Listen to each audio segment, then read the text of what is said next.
think he has already set it up.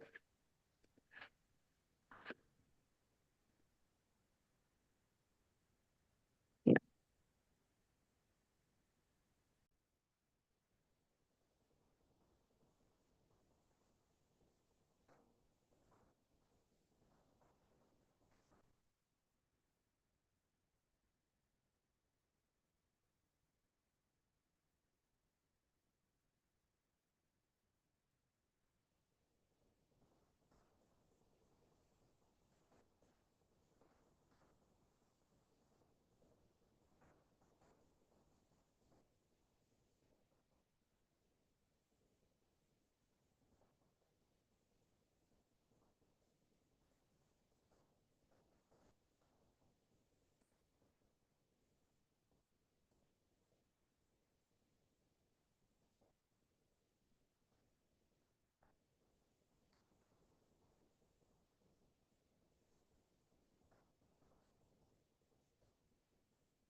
Okay, Assalamu alaikum, everyone. I think we should get started and I'll keep letting people in as we go along. So thank you all for joining again post Ramzan. I hope you've all had an amazing Eid and are recovering. Today we're going to talk about mental health, and we've got it's my honor to introduce Dr. Mustafa Abdul Hussein. So without further ado, let's get into it. Thank you, Dr. Fatima Ben, for that kind introduction. पहला आपने दुआ करी लिए मौलाना हकमा के खुदा ताला अपना मौला अपना जानों से ओला मौला ने खुदा ताला ता रोज़ क़यामत दराज ने दराज करे आमीन अने मौलाना ने सेहत अने शिफाए कुल्ली अता करे आमीन.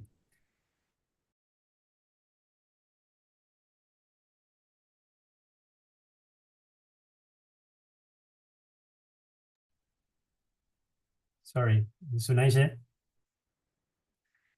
मौलाना हकमा दुआ करी लिए कि मौलाना ने शिफाए कुल्ली अता करे खुदा ताला ने मौलाना ने याद करता हुआ एम भी दुआ करी लिए कि मौलाना हर बयानों में घना बयानों में वाज़માં વસીલામાં હમણાં લૈલુલ કદરના વસીલામાં બી મૌલાના આપકા હાથનું ફરમાવે છે તો આ મેન્ટલ હેલ્થનું જે ઇસ્યુ છે મૌલાનાને બી ઘણું અસર થતું હશે અને મૌલાના આ બલા જે છે તો ઘણીવાર મૌલાના એમ ફરમાવે છે કે મુમિનીનને બચાવે અને મૌલાના એમ બી હર મોકે પર એમ દુઆ કરે છે કે હુસૈનના ગમ સિવા કોઈ ગમ ના બતાવે તો એના યાદ કરતા આપણે શરૂ કરીએ. આજે મારું નામ મુસ્તફા અબ્દુલ હુસેન છે. મેં કેનેડા મારું વતન છે પણ હમણાં મેં અમેરિકામાં રહું છું, મિનિયાપોલિસમાં પ્રેક્ટિસ કરું છું. મેં હોસ્પિટલમાં કામ કરું છું પણ ક્લિનિકમાં બી કામ કરું છું. આ મારું કોન્ટેક્ટ ઇન્ફોર્મેશન છે, પ્લીઝ નોટ કરી લેજો અને ઇન્શાલ્લાહ મેં ટાઈમ રાખીશ સવાલો વાસ્તે પણ જો કોઈ સબબથી સવાલ ના પૂછાય યા તો ટાઈમ નથી તો પ્લીઝ મને કોન્ટેક્ટ કરજો અને મેં કોશિશ કરીશ આપને મદદ કરવાની. તો આજે મેન્ટલ હેલ્થ ઇમેજિન કરી શકો કે ઘણું બ્રોડ ટોપિક છે. 1 કલાક બી કમ છે પણ મેં કોશિશ કરીશ જેટલું ડિટેલમાં જવાનું અને ડિસ્કસ કરવાનું પણ તે બાવજૂદ ઘણા ટોપિક્સ મને ડિસ્કસ કરવા છે. તો ડિપ્રેશનનું આપણે શરૂ કરશું, પછી એમાં ડિફરન્ટ ટાઈપ્સ ઓફ ડિપ્રેશન છે specially બૈરાઓ વાસ્તે, and then anxiety, ADHD, lifestyle changes, different stimulation therapies, and inshallah, as I said, question and answer was the time રાખીશ મેં. તો હર ટોપિકમાં એમ ઉમ્મીદ છે કે ડિસ્કસ કરી કે શું છે આ ડિફાઇન કરી લે, સાઇન્સ એન્ડ સિમ્ટમ્સ શું છે તો તમે રેકગ્નાઇઝ કરી શકો અને કેમ ટ્રીટ કરવાનું અને ક્યારે તમને ડૉક્ટર પાસે જવાનું યા તો સાયકાયાટ્રિસ્ટ યા કાઉન્સલર પાસે જવાનું. તો એના પહેલાં ઇવન બેકિંગ અપ થોડું એના પહેલાં એમ ડિસ્કસ કરીએ કે વોટ સો જસ્ટ સો આપણે બધા સેમ પેજ ઉપર હોય કે what is psychiatry. and is what is psychology. Gana jana ne खबर नहीं होती कि हम सुनाई छे लफ्ज सुनाई छे पण खबर नहीं पड़ती कि आ શું છે ને આ શું છે. So psychiatry is from somebody who has a medical background as a medical doctor, and then they usually prescribe medications. Psychology is what you think about when you think about a therapist, when you think about somebody for talk therapy. So that's the major difference between psychiatry and psychology.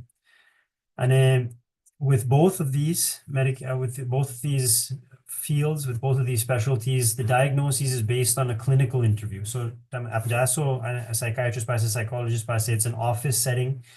Hospital ma usually nathi thatu and they'll ask you a lot of questions. They'll try to get a history, and they might ask for collateral information, which just means they might ask information from somebody other than yourself, if you're the patient, or other than the patient. Unfortunately, mental health ma blood test nati, there's no imaging or x-rays or MRI ke je definitively diagnose kari shake mental health issues. As I said, office visits hoy che. And then confidentiality is a very important, just like any other field in medicine, but it's very important in mental health as well, just because of the stigma still associated with mental health illnesses and how it can impact. There are some limitations to confidentiality, especially if somebody is a risk to themselves or others. So that's very important for us in mental health. So depression is the first topic. So आपने define करिए कि શું છે depression. Usually depression ની કોઈ વાત કરે તો they're talking about major depressive disorder, or MDD for short. હવે depression has a 10% lifetime prevalence, which means કે 100 જણા હોય તો 10 જણા would experience major depressive disorder at some point in their life. That's what the prevalence means. It is a little bit more common in females. So there's a 1-to-2 male to female ratio. And there's different reasons for that. It could be that females are more likely to seek out help. It could be that people are more likely, or doctors are more likely to diagnose depression in women, different types of reasons for that. And then it is more prevalent in younger populations, like 18 to 30-year-olds, rather than elderly populations.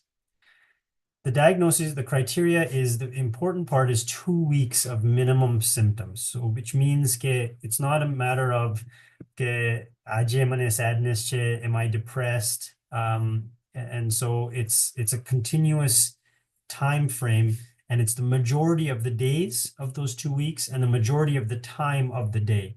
Meaning, even if it's longer than 2 weeks, but 1 kalak waste hoy, 2 kalak waste hoy, 3 kalak waste hoy, that's not necessarily a major depressive episode. There are other types of depression, but when we're specifically talking about major depressive episodes, that wouldn't meet the criteria then. Importantly, it's the criteria for all mental health illnesses, in fact, is that it's not due to another medical issue or a substance use issue. So if somebody is using a substance, for example, alcohol, but if that's one of the rule outs we have. And then medical issues, very commonly, like thyroid issues, iron deficiency issues, for example, can cause similar types of symptoms as depression. And again, it's more than normal sadness. Everybody has ups and downs. Everybody has good days and bad days. And so this is more severe than that. For a major depressive episode, somebody might have a precipitating event, meaning कि kai thyu ane pachi depression developed you. For example, trauma, loss, grief, apne humna baat karsu grief nahi bhi. So it can have a precipitating event. There are different risk factors as well, including hormonal changes, which again, like I said earlier, might explain why it's diagnosed in females more than males, due to the hormonal changes throughout the lifespan. Certain lifestyle adjustments can also reduce the risk for developing a major depressive episode. Inshallah, apne pachi baat karsu. So apne doctor paase jao, to the first thing they should do, and most physicians do something called screening. So this is an example. Shayad joyu has a doctor visit ma ja, so they'll give you a piece of paper, maybe in the waiting room or even before online, check-in karo. So they'll have you fill this out. And this is called a PHQ-9, or a patient health questionnaire. and it's based on 9 questions scored out of 3 for a total of 27. Generally, 5, 10, 15, 20 are the differentiatings for mild, moderate, moderately severe, and then severe depression. तो आप देखी શકો છો કે આપના સિમ્પટમ્સમાં જાશું ડિટેલમાં પણ આ જે સિમ્પટમ્સ यहाँ listed out થયા છે, that's what they're asking about. Briefly, time भी ना હોય तो PHQ-2 भी છે, and then a score of greater than 3 on this screening questionnaire deserves more in-depth questioning. Okay. તો સાઇન્સ એન્ડ સિમ્પટમ્સની એટલી વાત કરીએ છીએ તો ડિપ્રેશનમાં signs and symptoms mild moderate and severe જેટલા વધારે સિમ્પટમ્સ હશે it's very easy to explain કે એ severe depression હશે, whereas just a few symptoms તો એ mild થઈ શકે. Generally, you need a minimum of 5 of these symptoms to meet criteria for a major depressive episode. First thing you need is depressed mood. If you're not depressed, if you're not sad, it's not major depression. The second thing is ke tamara interest, so which means ke medical term anhedonia છે. in a meaning એમ છે કે તમને જે interest હોય જે હતું depression ના પહેલા એ હવે તમને interest નથી આવતું. For example, writing, reading, painting, even watching TV, even using your phone, જે બી હોય તમને હવે મજા નહીં આવતી એમાંથી હવે. Sleep is often one of the first things to be affected in depression. So either too much sleep or not enough sleep. So hypersomnia या तो insomnia. ઊંઘ નહીં આવતી या तो આખો દિવસ મને સૂવું જ છે, પલંગમાંથી મને ઉઠવું નથી. Those are very common symptoms. Feelings of guilt, which means ke if you're feeling bad about something that you're not sure you should feel bad about. And then energy is often lower in depression.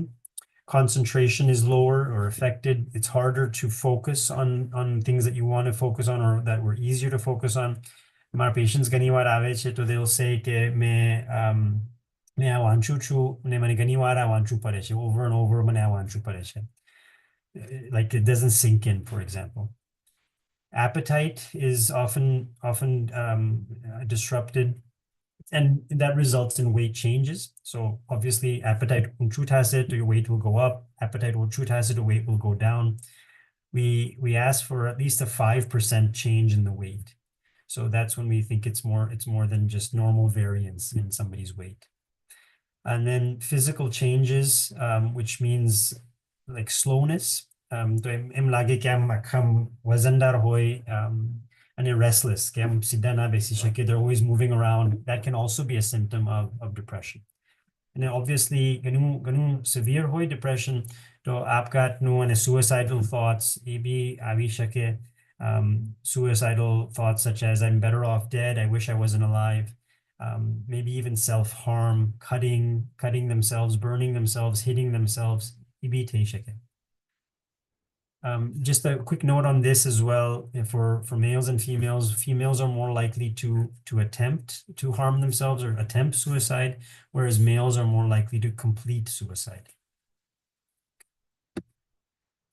Treatment options. So again, at height or su kari shakya. I mean, are we hopeless? No, there are options. The first line of options are actually therapy. And we try to use as much therapeutic options as we can before we get into medications, especially for mild depression, sometimes even for moderate depression. There's many types of therapy, and I'm not the expert in therapy, but yeah, apna information waste mein lakha che, short forms che. So CBT, apne shayad sunu ase, it's called cognitive behavioral therapy. And that's where you have to go and see a therapist, maybe even online. And usually it's a weekly session, usually half an hour, 45 minutes, an hour session. And they'll talk to you about your symptoms. And then they have a manual that they go through.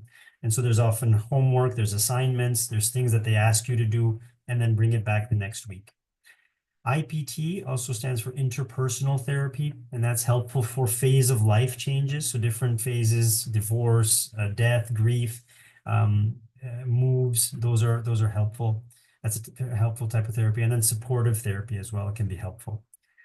Medications. So as a psychiatrist, that's really what I do day in and day out. And so the first line of medications for depression is a class of medications called SSRIs. It stands for selective serotonin reuptake inhibitors. And so I know it can seem foreign, but all you need to know is that the neurotransmitter, one of the neurotransmitters in the brain that sends signals in the brain, is called serotonin. And so these medications, they work on serotonin, they increase the amount of serotonin. And with that, we find that people's depression, their mood gets better, and their anxiety also gets better as well. Generally, those medicines are well tolerated. They don't have a lot of side effects, but they do have some side effects that are common as a class, such as upset stomach and headache. And those generally get better over time as people continue to take the medications. So they occur earlier on, but then they get better over time. Sometimes if people are not willing to take medicines every day, we might just give them medicines to help treat specific symptoms that they're struggling with. For example, sleep, if they're really struggling with falling asleep and they feel, okay, doctor, I'd feel a lot better. My mood would be a lot better. So we might just give them a sleeping medication, for example.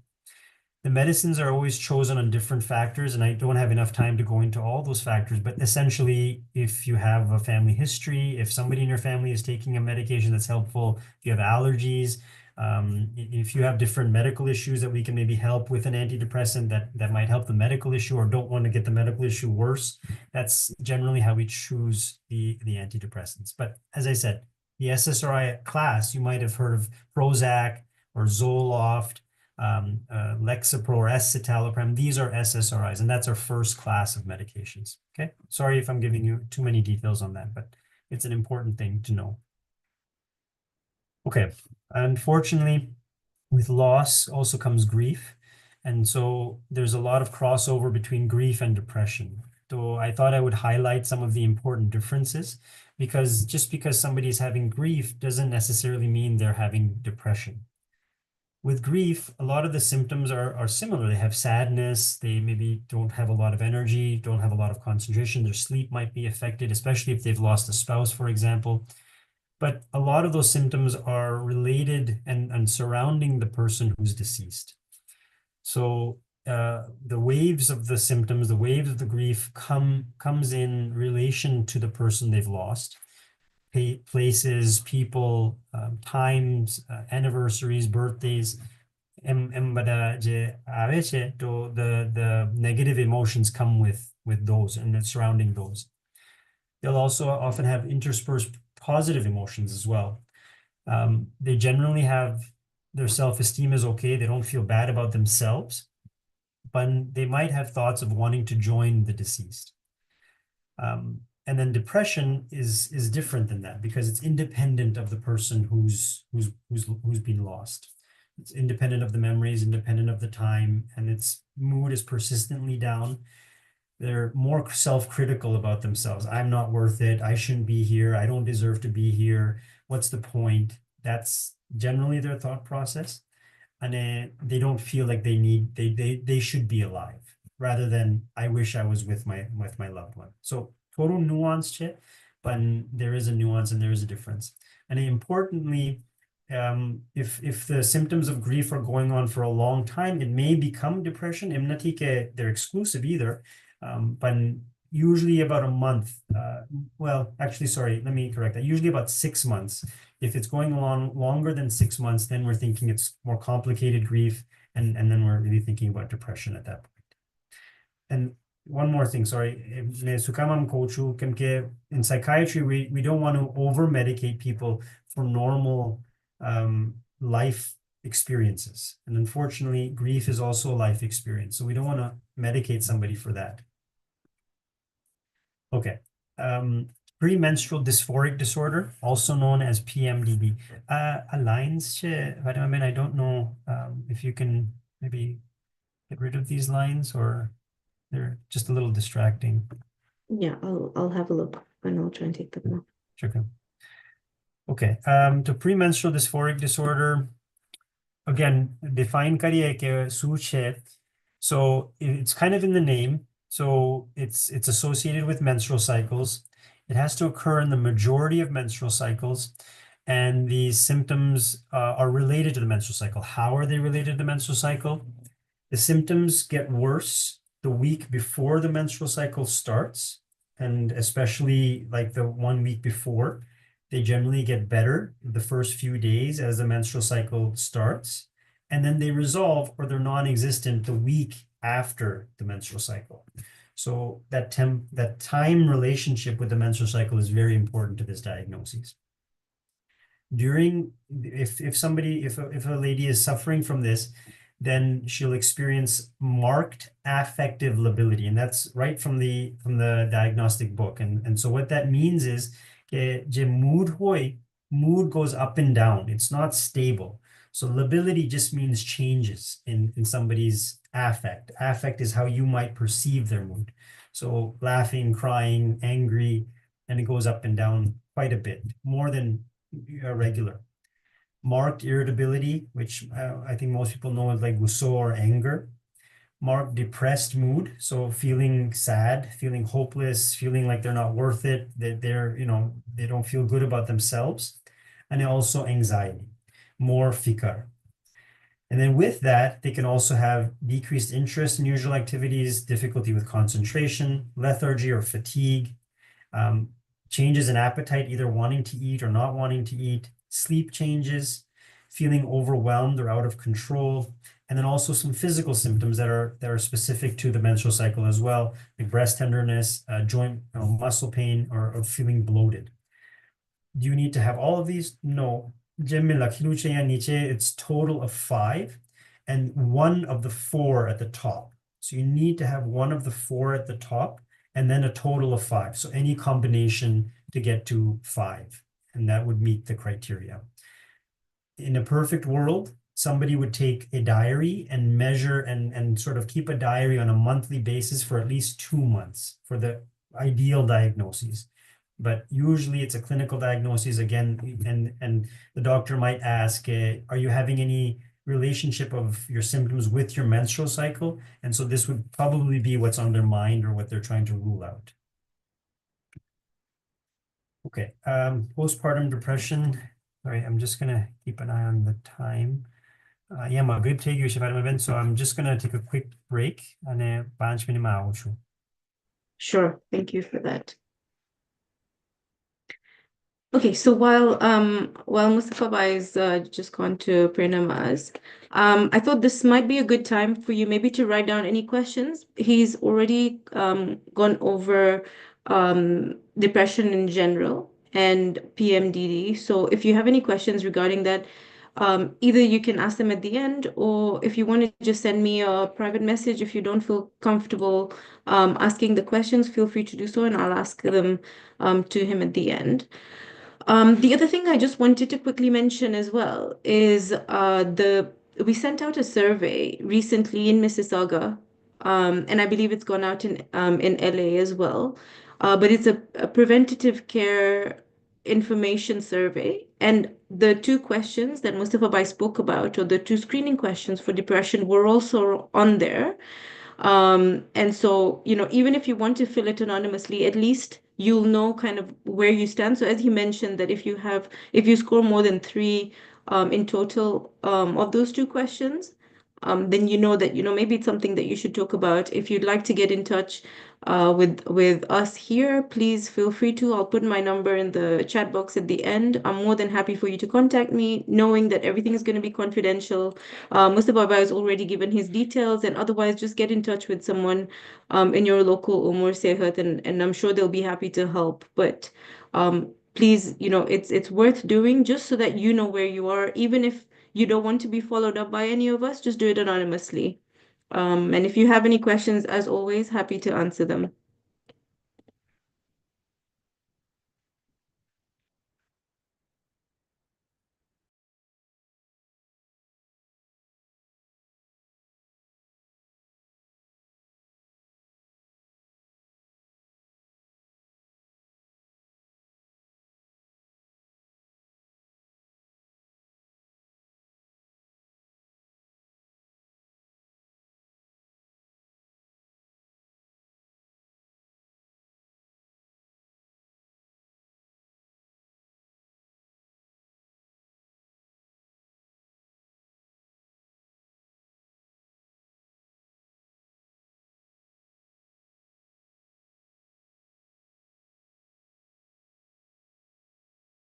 Sorry, I realized you couldn't hear me. I just had a message about sending the form to different Jamaat. So the reason it's only gone out to two at the moment is just so that we can trial it out. And because obviously we need to follow up people depending on what the responses are, etc. We want to actually send it out in a systematic way and having someone in charge. So it will go out everywhere, all in the next, hopefully in the next few weeks. But that's why we're trying to do it systematically rather than us just sending it out randomly, okay? Because we don't want anyone to get lost to follow up. We are following up people locally if they have put their details on there. But again, as I said, if you want to just fill it out anonymously, just to see, because what tends to happen is once you put your age on there, it will filter out the questions that pertain to your age. So, for example, if you're a 50-year-old female, it will just come up with options for all the screening that you need to have as a 50-year-old. The depression screening, though, stays for everyone. Okay. Okay, thank you, Paravan. I'm Now, back. yeah, welcome back. Okay, thank you very Uh, much. So postpartum depression is the next slide. And I just wanted to mention, yeah, there's a common theme for all the struggles for women, and I'm sure you've all heard of this, but all the struggles start with men. So my wife pointed that out to me, menstruation, menopause, menarche.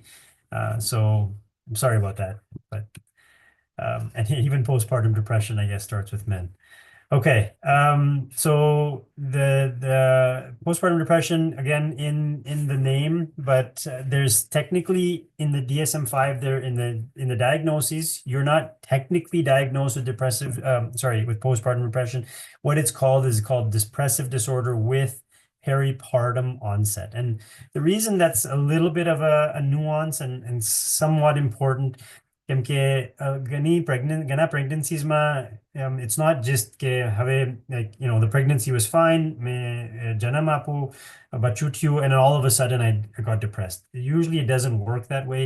Oftentimes the mood symptoms actually start during pregnancy or even sometime after pregnancy. It doesn't have to be right after. So I think the nomenclature of postpartum was just misleading. So that's why they've called it peripartum, which just means around the birth.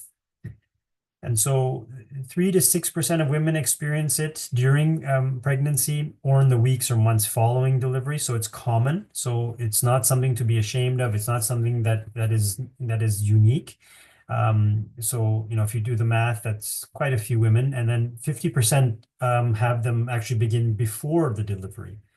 So, there might be the stereotype of pregnancy bliss and feeling great and, not having any issues, but many women do have issues even before pregnancy, half of women.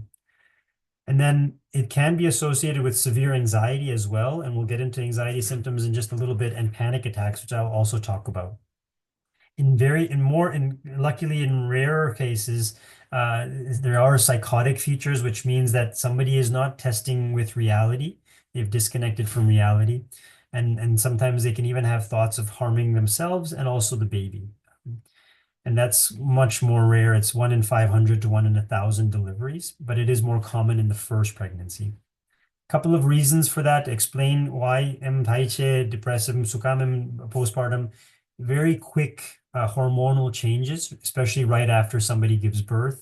And then obviously a lot of life changes as well once somebody gives birth. Now being responsible for another person, another baby, sleep changes.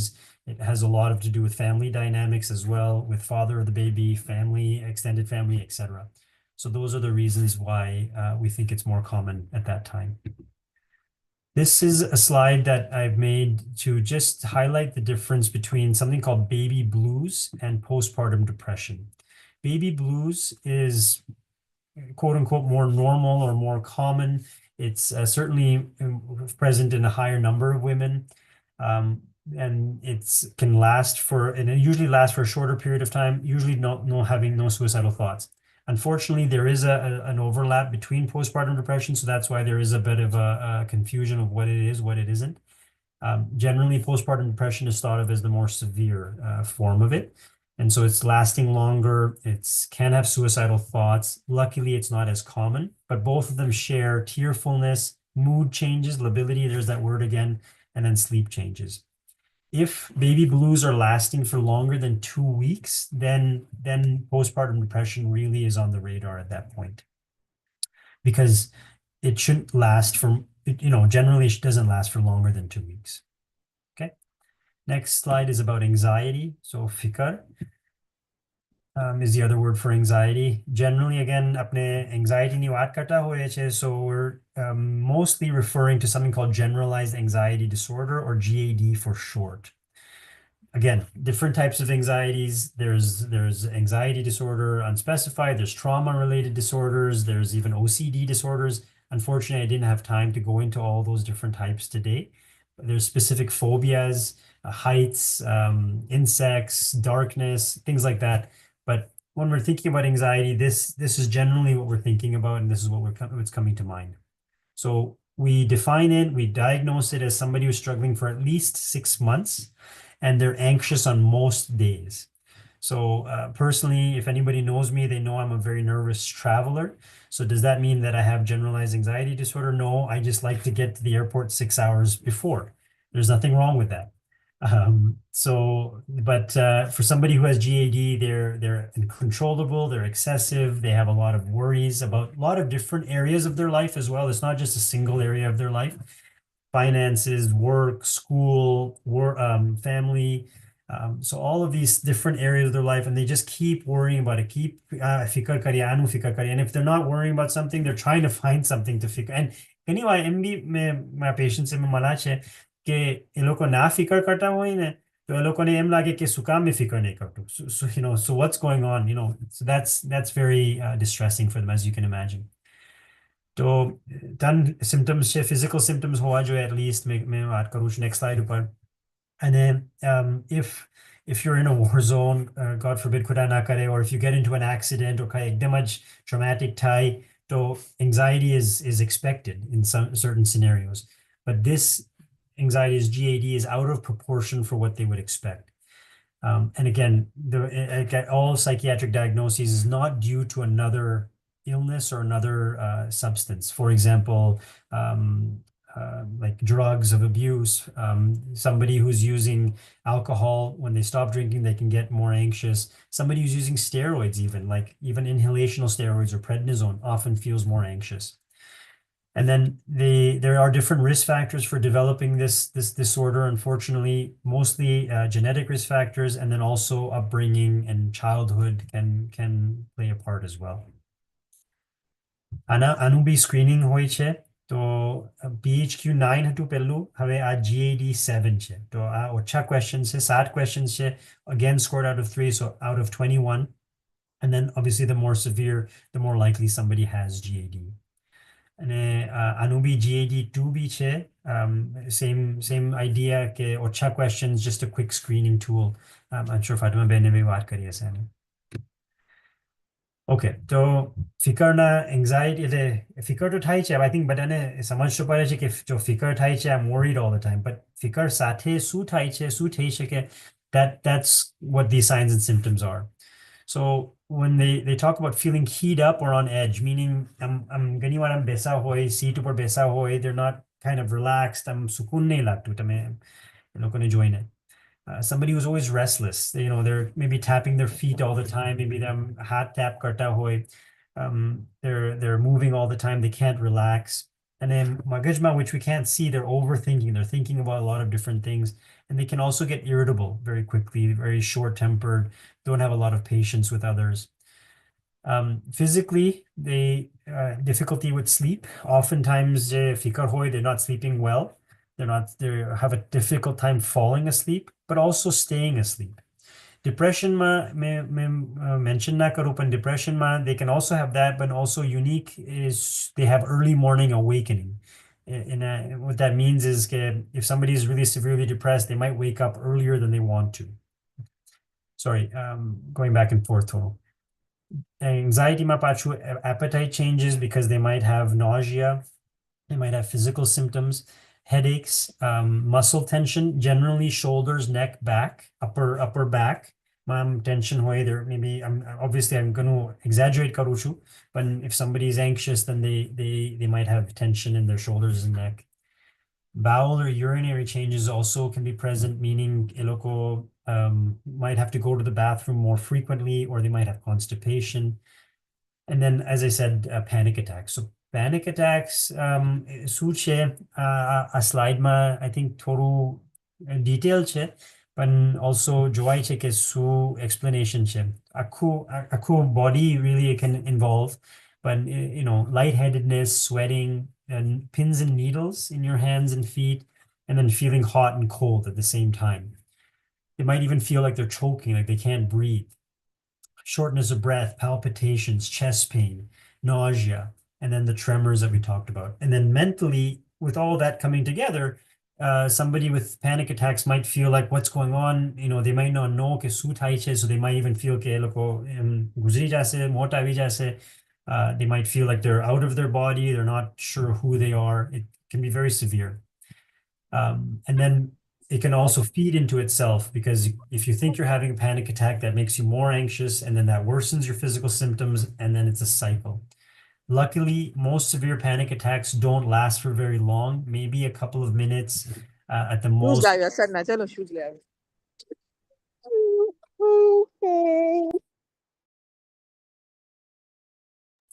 If you're anxious all the time, then that's different. But panic attacks are usually much more short-lived. All right. Treatment options. So anxiety वास्ते treatment options से आप जोई सकते हो कि गना treatment options similar छे जे depression ना. Again, at done types of therapy में पांच list करा छे CBT, cognitive behavioral therapy, interpersonal therapy, and supportive therapy. Medications में आप जो सो कि मैं बीजा medications में या बेलाइन रखा छे benzodiazepines. तो गनी बार सुना से नाम like Ativan, Valium, Xanax, Klonopin, આ benzodiazepines છે. તો મેં સ્પેસિફિકલી શું કામ આ દવાઓની નામ લખવું છે કેમ કે ઈ દવાઓ ઘણા ઇફેક્ટિવ છે, યાની તમારી એન્ઝાયટીને કમ થશે, ઓલમોસ્ટ ગેરંટી આપું છું. પણ પ્રોબ્લેમ એમ છે કે બીકોઝ આ દવાઓ એટલા ઇફેક્ટિવ છે, ઘણીવાર એડિક્શન થઈ શકે અને ટોલરન્સ બી થઈ શકે. સો ઘણીવાર પેશન્ટ્સ વધારે લેશે કેમ કે એન્ઝાયટી આવશે, અને આ દવા સ્ટોપ કરશો ત્યારે બી એન્ઝાયટી આવી શકે. So that's something to think about.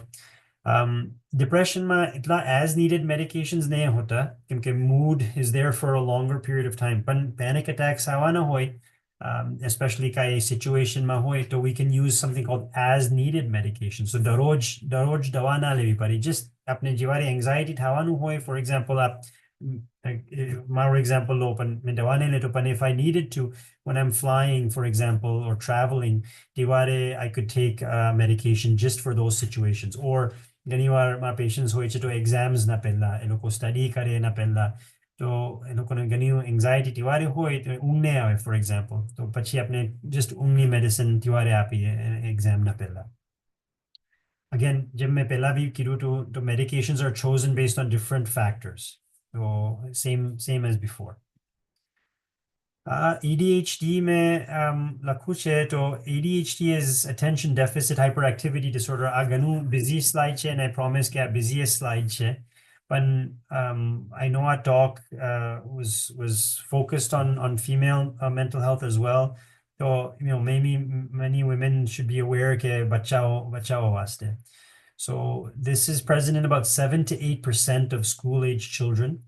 And gets less frequent as time goes on. So about 5% of adolescents, and then about 2.5% of adults can also have ADHD. But generally, as time goes on, it gets better. And the theory, the explanation in Namaste is because as the brain is developing, different parts of the brain that are involved in these symptoms, those develop and those become more mature. It's largely genetic, unfortunately. And so out of these symptoms, so banne inattention symptoms, ane hyperactivity symptoms hoy, then you can have something called combined type. Or just inattention hoy, you can have just one predominantly inattentive or predominantly hyperactive. Our symptoms should be present before the age of 12, excuse me. So may I list Karachi? I don't plan on really reading them all out individually, but essentially, if somebody who has inattention, difficulty paying attention, and all the different things that comes with that, and then hyperactive, they're fidgety and they're moving all the time, and they're not doing what they're supposed to be doing. Often climbing, when it's inappropriate, for example, like in a restaurant or when you go out to somebody's home and they're climbing on the furniture. Um, we like to see their how a child is functioning in different scenarios. So it's not just ke मैं घरे गयो तो अनि मारी degree naughty बेसी शक्ति. It's my degree school માં નથી કરતી, મદ્રસામાં નથી કરતી, ઘરે બી આમ જોઈએ છે અમે, even movie જોવાને નથી જોઈ શકતી because moving around થાય છે, attention નહીં આપી શકતી. So and so you need at least 6 of those for at least 6 months is the criteria for ADHD. આનું ટ્રીટમેન્ટ બી છે અને મેડિકેશન્સ નોટિસ કરશો મેડિકેશન મેં પહેલા મૂકવું છે લેફ્ટ હેન્ડ સાઈડ ઉપર અને થેરપી મેં જમણી બાજુ મૂકવું છે. Idea is that medications ADHD are quite effective, meaning that the treatment size for the stimulants is 70 to 80% effective. So compared to somebody who's not taking the stimulant or somebody who's taking a placebo, 70 to 80% of the people will have improvement in their symptoms of ADHD, which we just talked about, if they take stimulant medications. So stimulant medications, you might have heard of the names Ritalin or Adderall. The generic names are methylphenidate or dextroamphetamine for the Adderall. And so those are stimulant medications. Again, but that medications consistent side effects હોય છે. They can have heart problems, heart side effects, sleep, appetite, irritability, anxiety.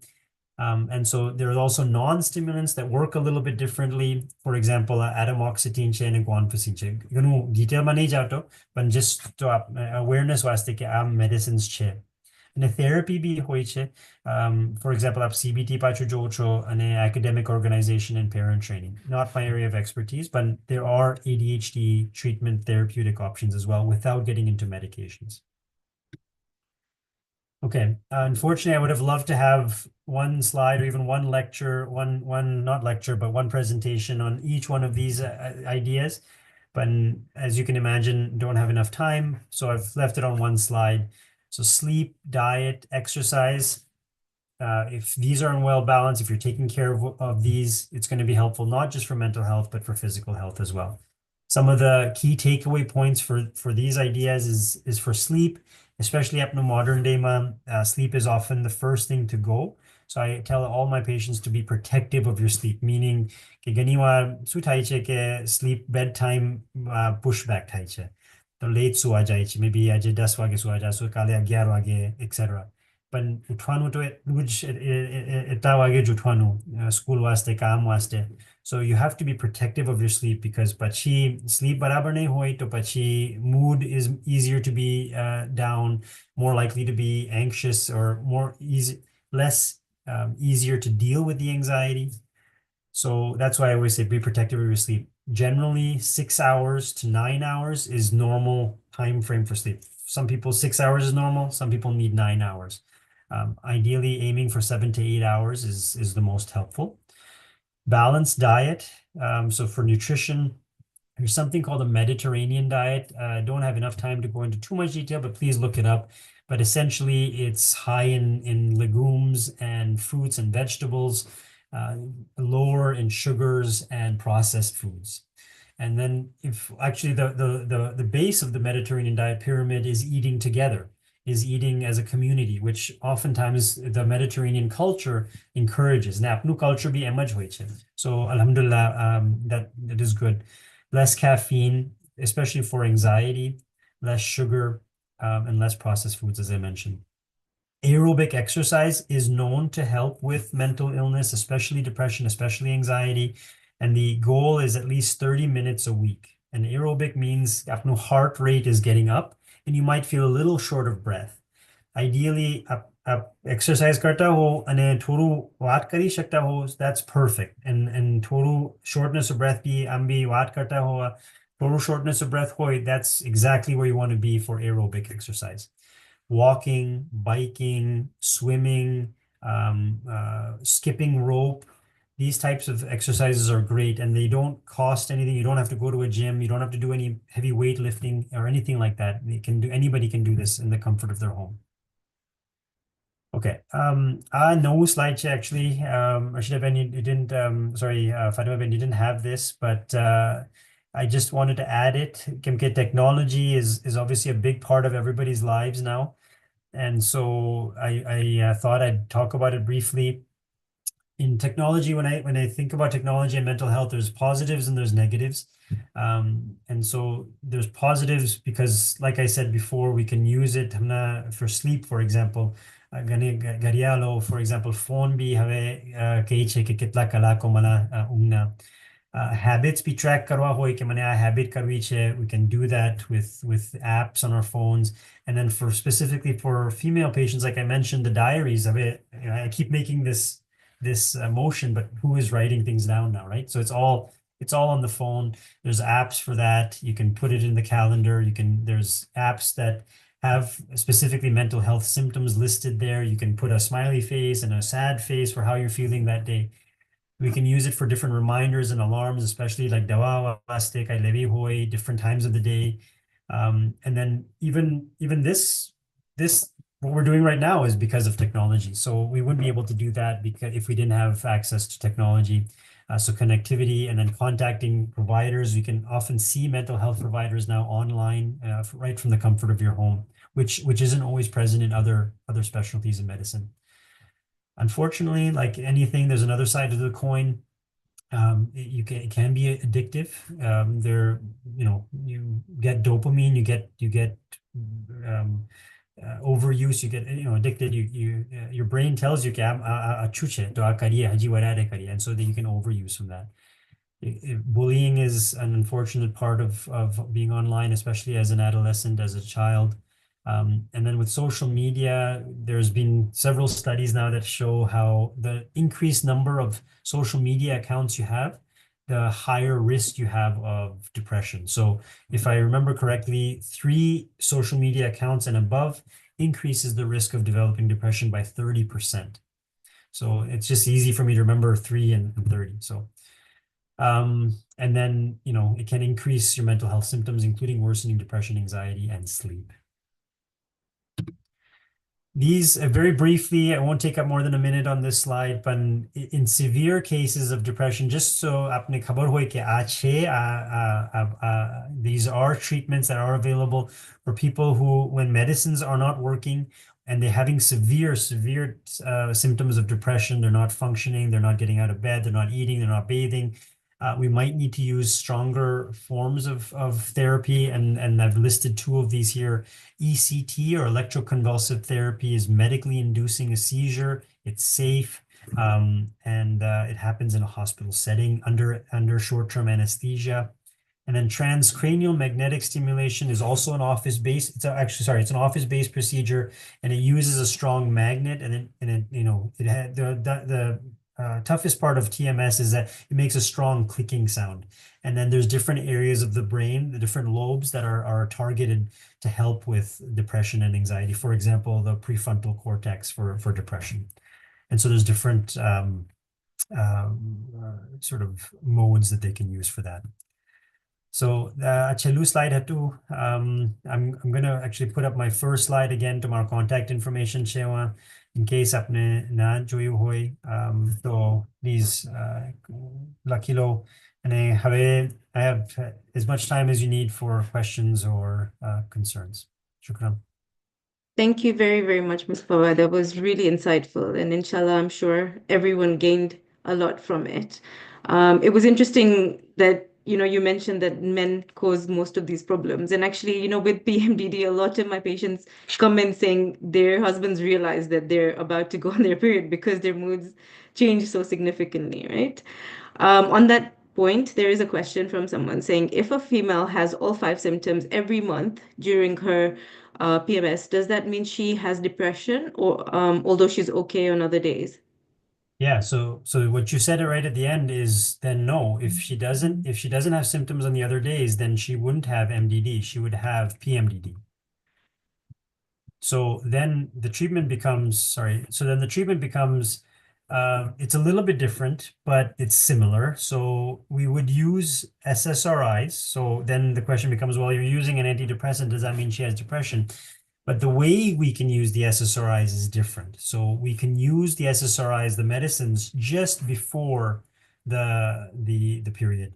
Like if she knows, okay, next week my period shuru thawanu છે તો આ અઠવાડિયે I know I'm going to be feeling worse. So then she might start taking the medicines this week, excuse me, and then stop taking the medicines next week, for example.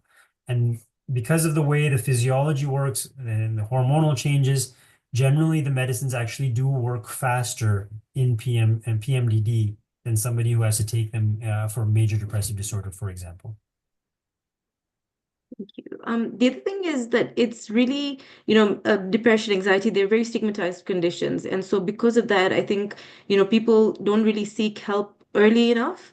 And I think the other thing that I get often is the people worry that once they're on medication or antidepressants for anxiety, depression, anything else, they're on it for life, or they might get addicted to it and never be able to come off it. So are you able to comment on that at all? Yeah, how much time do you have? So I am able to comment on that. So yeah, first part of your question is the medicines, right? You asked about can you come off of the medicine? Yeah. Okay, so let's talk about that briefly as well. The short answer is yes. Just like any medicine that you take, if you take insulin, you can come off of your insulin. If you take a high blood pressure medication, sure, you can come off of your high blood pressure medication. What's the most likely scenario? So if your symptoms are not fully controlled for long enough, then unfortunately the most likely scenario is that the symptoms will come back. That's the likelihood. And the more episodes of depression that you have, the more likely it is that you'll have subsequent episodes of depression. Does that make sense? Yeah. So but the recommendation right now is if somebody experiences their first major depressive episode ever in their whole life, let's say they're mid 20s and they've had their first major depressive episode, the American Psychiatric Association recommends that we treat to remission, which means that we treat them with whatever we need to, with however many medications we need to, until they're no longer having any symptoms, until they're feeling fine and not feeling depressed anymore, for at least a minimum of 6 months. Okay. And so ideally we'd ask people to stay on those medicines for 6 months, and then we start peeling off and we start and I would always recommend not stopping all of your medications all cold turkey all at once. It's you probably have a lot of experience with antibiotics, for example. Nobody wants to take antibiotics for a full week because after 5 days or 3 days they feel a lot better and they don't want to finish the course. So I always advise that leta jajo dawao kai bhi issues outa hoy, kai bhi side effects outa hoy. So it's important to talk to your doctor and your provider about that. The Perfect. antidepressant medications do not have an addiction potential. They don't make you addicted to it. They help you. And so if you stop the medicine, yeah, you might feel worse, but that might be because you have an underlying issue that the medicine is helping you with. It's sort of like asking a diabetic, are you addicted to your insulin? That's always what I like to, because most people are very familiar with that. You're not addicted to your insulin. No, it's helping you live a better, healthier life. I did mention, as I said, no medicine. I mean, some of the medicines do have an addiction potential and they have a physiological dependence. And those are the benzodiazepines, for example, that I mentioned. Perfect. Thank you. And then there's another question. Can ADHD for girls be diagnosed when they're in college? Because I've heard it's harder to identify ADHD in girls. Yeah, and the reason for that is because girls don't present with the hyperactivity. They usually present with the inattention. So that's why it's easier for girls to fly under the radar. And then girls will tell you that they're more intelligent than boys and they mature quicker and they do so much more harder work and all sorts of things. So maybe that's why it's not picked up until later. But yeah, if you go and see somebody in college and you tell them que Jomar symptoms I've been present since lifelong, but now I'm really noticing it with the increased workload, with the increased demand on my academics, on my concentration, and I think I have inattentive type, then usually they'll be okay with that. But it's just that unfortunately, there's a possibility that sometimes people will try to get on stimulant medications because of the effect that they have. And it's hard for us to tease that out sometimes. Thank you. Mustafa Pai, thank you so much for the really interesting talk. You had talked about sleep briefly in terms of helping with mood, anxiety, and all of that. A lot of us do suffer from insomnia, and it's very hard to fall asleep, stay asleep, waking up at odd times. Is there anything that you can suggest in terms of sleep hygiene, putting your phone away before you go to bed? Any natural sleep aids, medications to help sleep? Like, can you comment a little bit about that? Sure, thank you. Should have looked at my slides before. It should have been. I could have added a slide about sleep hygiene, but no, you're right. Absolutely. So there's a lot of so sleep hygiene, like Rashid had mentioned, Dr. Rashid had mentioned about just like dental hygiene. So it's something that you're supposed to be doing on a daily basis before going to bed. She mentioned cell phone use. So ideally, and not just cell phone use, but any screen time use, ideally 2 to 3 hours before bedtime is what we ask patients not to do or limit to do. So spending that time instead doing reading, spending time with family. So that's there. But that's the hope. Um, Having a regular bedtime, not using any stimulating substances, obviously not nicotine, but even caffeine, for example, before bedtime.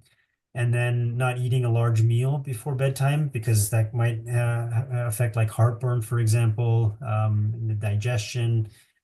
So all those things put together, having a regular wake up time as well actually is one of the major things of CBTI, is cognitive behavioral therapy specifically for insomnia. And that's actually pretty effective for insomnia. It's one of the things that I like CBT for, especially because it continues to help even after you stop taking it or you stop doing it, right? I mean, once you do CBTI, you learn the skills and then you do them. Whereas with the medicine, you have to keep taking it every day for it to be effective for you. Once you stop taking the medicine, it's no longer effective. So CBTI or insomnia, and one of the things they talk about is a consistent wake up time, not necessarily a consistent sleep time, because that's difficult for people to do. So even if you're going to sleep at midnight, you need to wake up every day at 6:30, even on the weekends. And so therefore, it pushes the sleep drive the next night because you'll be tired, you'll be sleep deprived, and then obviously not napping during the day, those types of things. I hope I answered your question. You did. Thank you. And then just in addition to that, so like sleep aids, for example. So a lot of patients come to me and say, I need something to help me sleep. I can't sleep. We recommend things like melatonin, just like teas, milk, magnesium, things like that. But in terms of actual prescription medications, is there any that you would recommend that we, stay away from or use only in the short term? Like, is there anything like that you would recommend? Sure, yeah, absolutely. So with melatonin, the first question I always ask is how much melatonin are you using? Because sometimes people stop using it like 3 milligrams or even 5 milligrams, but it's okay to use even higher than that, even up to 12 milligrams, 15 milligrams is usually where I stop using it if it's no longer effective. Melatonin is a hormone that's released by one of the glands in the brain. It's called the pineal gland, and that helps with regulating our circadian rhythms. So it helps our brain realize that, it's time to go to sleep, it's time to wake up. For example, kale saware apni aankh khuli jaise, for example. How did that happen? Our brain realized that it's time to wake up now, and so that's part of our circadian rhythms. Um, And so melatonin is definitely a good option. There are stronger medications as well. There's some, it depends. So before you talk about medications, I always want to wonder why somebody is having difficulty with sleep and what kind of difficulty with sleep they're having. If it's trouble falling asleep, it might be because they're having a lot of anxiety, a lot of rumination, a lot of thoughts. So I might use a medicine called hydroxyzine or Atarax or Vistaril.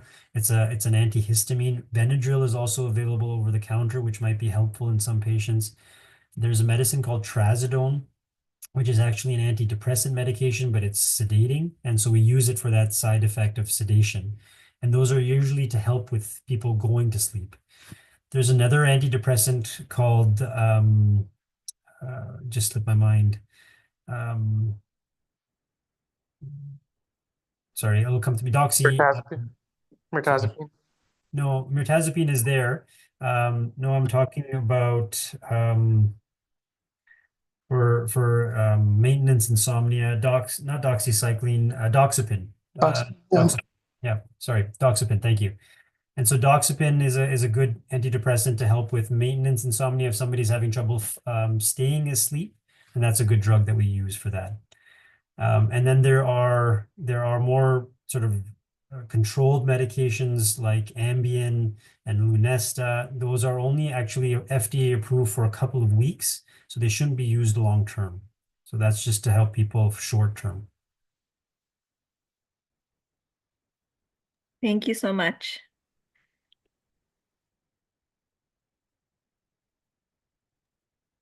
There are a couple of messages in the chat box. Sure. Mustafa Bhai, I don't know whether we've got time to answer them. If you feel like there's any quick enough, otherwise, if we can, we've got your details and we put in the chat box, but maybe people can get a hold of you or us.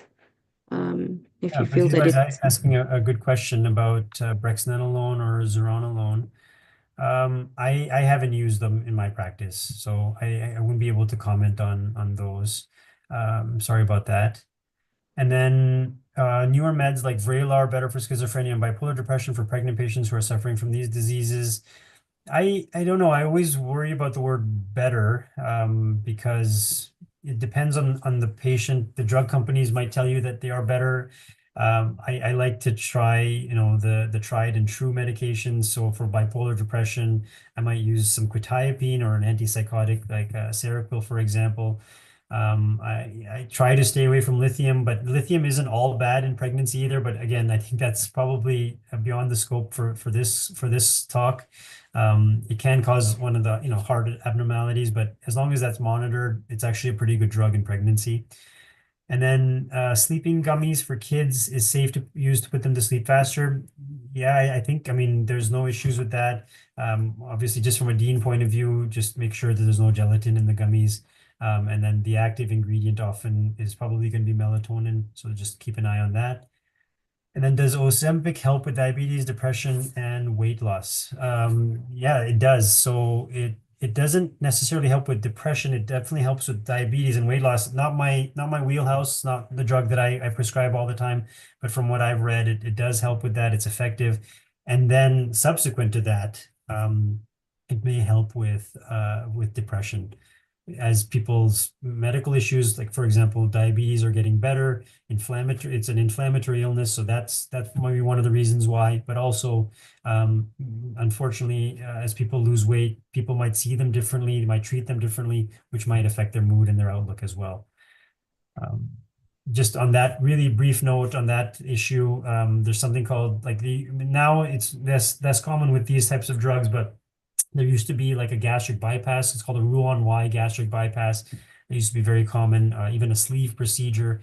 And they used to actually reduce the size of the stomach. And so a lot of physical illnesses got better, including hypertension, including diabetes, including high cholesterol. But then mental illnesses actually got worse with those procedures. So just to keep that in mind, if anybody has had those done or considering it, just to be aware of that. Yeah. On a note with regards to Ozempic, yes, it does definitely work for diabetes, weight loss too. But in Canada, it's not approved for weight loss as an indication, but it does work. But yes, depression is more of a subsequent thing as opposed to a reason that we would ever put anyone on Ozempic. Sure. Okay. Well, thank you once again. It's been a pleasure to have you, and inshallah, you'll join us again. If anyone has any questions, please direct them to any of us. If you feel like there were topics that you really want covered that we didn't have time to, of course, Mustafa did a lot, but time is limited. Please let us know, and we can try and arrange that.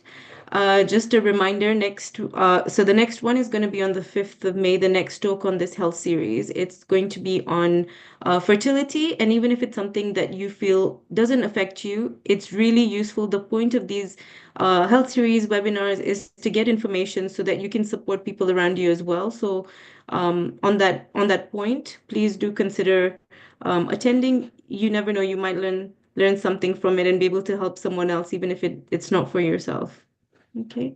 Thank you once again to all of you as well for attending today. Thank you very much.